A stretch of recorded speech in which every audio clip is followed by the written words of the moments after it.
Hi there, Cancerians. Thanks so much for tuning in. I'm Astrogirl, and we're looking at the first week of 2017, January 1 through 8. The kickoff for the first week of 2017 is a very mixed bag of cosmic tricks. However, before looking ahead, let's take a quick glance at the carryovers we're still dealing with from last year. The first one up at the opening gate on Sunday, January 1st, is a Mercury retrograde carryover that gets this year off to a very slow start. At its best, this carryover from before Christmas is a reminder to finish tying up last year's loose ends. At its worst, it puts communication and transportation at a double disadvantage. Unfortunately, on Wednesday, January 4, Mercury reverses back into overly optimistic Sagittarius, which means that while you're backtracking, you're also going to have to make an added effort to stay focused and on track. The good news is that even though Mercury still has a few more days in Sagittarius, the retrograde ends this week on Sunday, January 8. That's the day communications and transportation will start to return to normal. The other January 1 carryover is a Mars-Neptune conjunction from New Year's Eve that can best be described as post-holiday depression. Eating foods high in iron and getting enough sleep are your best bets to get you through this low energy field.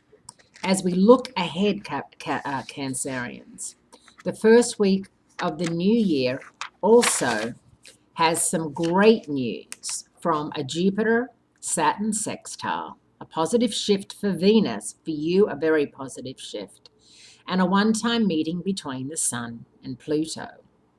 On Sunday, January 1st, there's a lucky lineup between Jupiter and Saturn that can be the spark that turns things in your favor if you've already done all of the prep work and heavy lifting.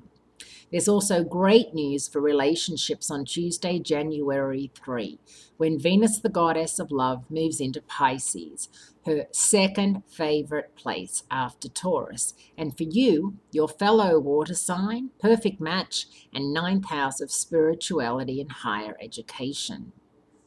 This sweet planet sign combination of compassion and idealism will be on hand to soften the hardest hearts until the beginning of February. On Saturday, January 7, there's an annual one-day conference between the Sun and Pluto, signaling it's time to push the power button. These two titans have been meeting up every year since 2008 in the sign of Capricorn, which is synonymous with corporate power. The Sun is our center of energy, and Pluto rules over crises and transformations. During the last 9 years, the entire world has been experiencing financial emergencies, drastic climate changes, and massive changes in the balance of power. On a personal level, this is a signal to stop fighting for your long-term goals and not back down. That's good advice. Keep on fighting, because once Mercury moves direct at the end of this week, early next week, 100% of the planets are going to be moving forward, which is a very good thing. We haven't had that in quite some time. So hold on to that thought. Have a wonderful week. Happy New Year. And I'll be speaking to you again soon, Cancerians.